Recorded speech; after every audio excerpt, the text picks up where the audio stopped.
Lockdown में जहां सभी स्कूल और कॉलेजेस बंद हैं, ऐसे में बोर्ड की बची हुई परीक्षाएं कराना बहुत बड़ी चुनौती बन गया है। इसी के चलते 28 अप्रैल 2020 के दिन मानव संसाधन विकास मंत्री रमेश पोखरियाल निशंक ने वीडियो कॉन्फ्रेंसिंग के जरिए विभिन्न प्रदेशों के शिक्षा मंत्रियों से बातचीत की।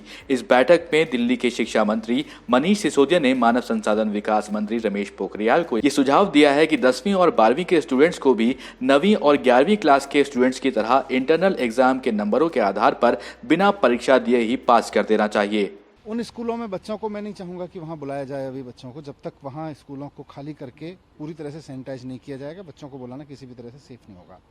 तो ऐसे में एक ही तरीका बचता है कि हम सीबीएसई की परीक्षा को रद्द करें, और जैसा हमने 9वीं और 11वीं में किया है कि बच्चों के असेसमेंट के आधार पर, उनके छमाही एग्जाम के आधार पर और बाकी असेसमेंट्स के आधार पर उनके मार्क्स दिए हैं फाइनल एग्जाम में, तो वैसे ही 10वीं और 12वीं की जो बोर्ड की परीक्षा के पेपर्स रह गए हैं, 29 मेन सब्जेक्ट्स के रहे हैं और कुल 83 सब्जेक्ट्स के पेपर रहे हैं, उन सब में भी बच्चों को उसके आधार पर पास किया जाए।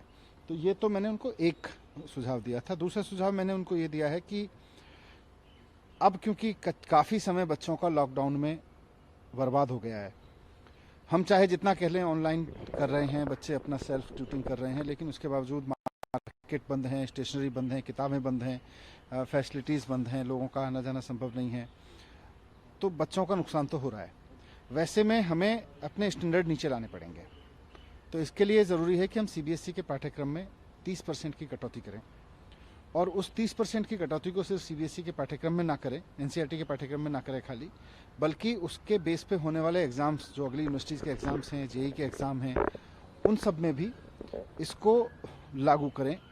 ये मैंने उनको एक सुझाव दिया है। और इसी तरह से उनको सुझाव दिया है कि बाकी जितने बच्चे अभी ऑनलाइन कर रहे हैं, बहुत सारे बच्चे के पास में ऑनलाइन सिस्टम नहीं है। दिल्ली में हमने देखा है कि 68% बच्चों के पास में, हमने एक सर्वे किया था सभी बच्चों से, तो 68% बच्चों के पास में ऑनलाइन सिस्टम इजीली उपलब्ध है। बाकी कुछ थोड़ा बहुत स्ट्रेच करके करते हैं।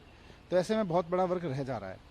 तो ऑल इंडिया रेडियो और दूरदर्शन, जो कि फ्री टू एयर भी है और सभी लोगों को उपलब्ध भी है और सरकारी सिस्टम है, जनता के टैक्स के वजह से चलता है, तो इसको अभी एजुकेशन के लिए यूज़ किया जाए। और हमने दिल्ली की तरफ से भी 3 घंटे का समय ऑल इंडिया रेडियो एफएम पर और 3 घंटे का समय दूरदर्शन पर मांगा है।